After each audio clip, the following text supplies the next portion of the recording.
Okay, today we're ending with Lesson 20, the French and Indian War.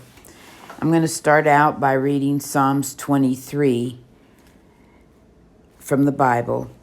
The Lord is my shepherd, I shall not want. He makes me lie down in green pastures. He leads me beside still waters. He restores my soul.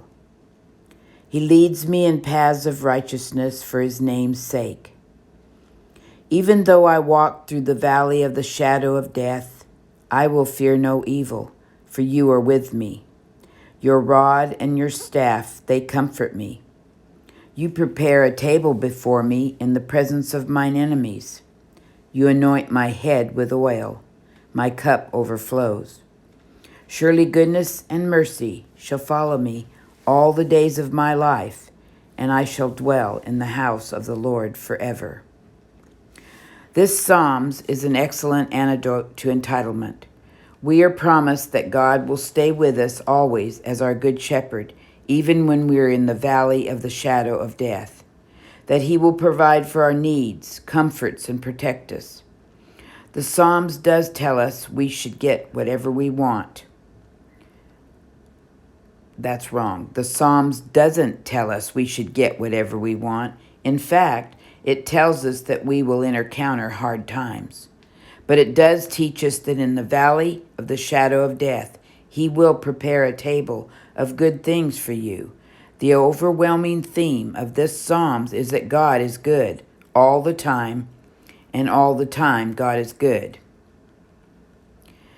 Entitlement has led to many conflicts over the years, and today we are going to explore a war in which began because two groups of people both felt they deserved something that didn't belong to them. Let's jump right into today's lesson to learn about this conflict.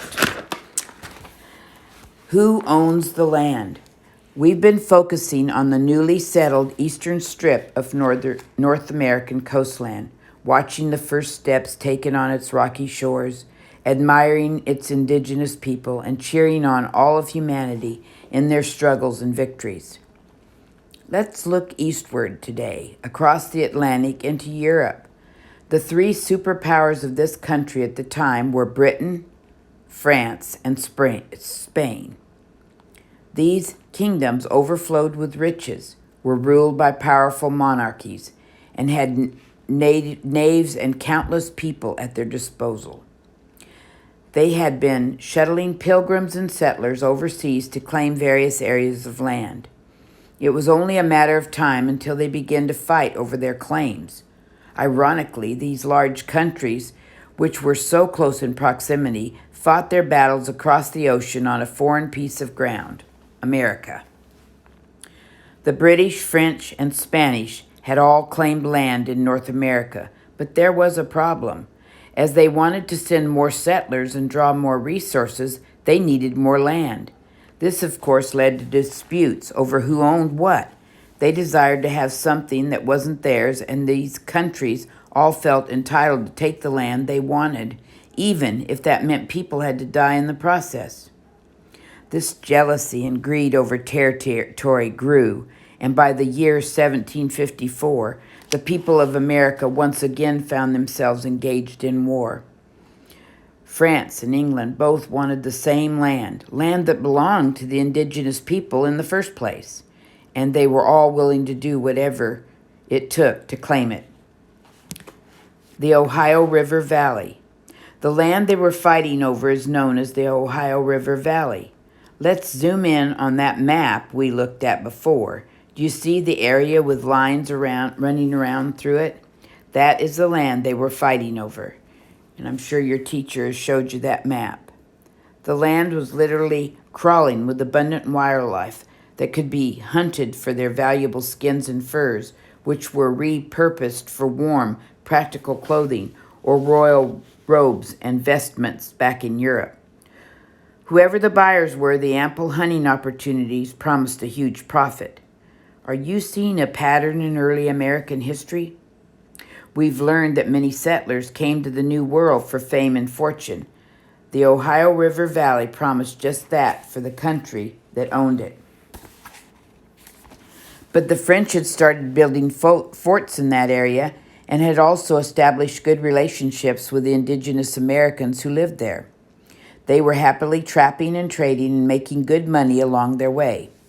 But the British wanted the land for themselves. They were nervous that too much French influence would ruin the religious freedoms they had fought so hard to attain, and so they did not want France to occupy such a large territory. Of course, they wanted access to the abundance of wealth to be made in the region, but the French had dug in their heels and said the land was theirs. When the British asked them to leave, they refused, and so a war began. On our activity break, both the French and the English felt they owned the land, but do you recall who lived on the land first? This feeling of entitlement led to many conflict and loss of life. Spend some time researching the indigenous Americans who lived in the Ohio River Valley and the role they played in the French and Indian War. The French and Indian War. This seemed like an odd name for a war fought between the French and the British. The French and the British War seem more fitting, doesn't it? But in order to understand the name, we need to understand the relationship both countries had with indigenous Americans at the time. The British had made themselves unwelcome guests in most areas occupied by indigenous tribes due to years of violence and overtaking the land these people had inhabited for centuries. The French, on the other hand, had a peaceful relationship with indigenous Americans of the region. They traded with them, and the tribes appreciated that the French did not settle on their land. Because of the positive relationship, many of the indigenous Americans, who were mistakenly referred to as Indians at the time, became allies of France and fought on its side. Because the French and indigenous people fought together, it became known as the French and Indian War. This war between France and England continued for years, both in America and in Europe. During that time, many lives were lost on all sides. After countless battles and attempts at peace, the Spanish finally got involved. They agreed to help France, but it was too late.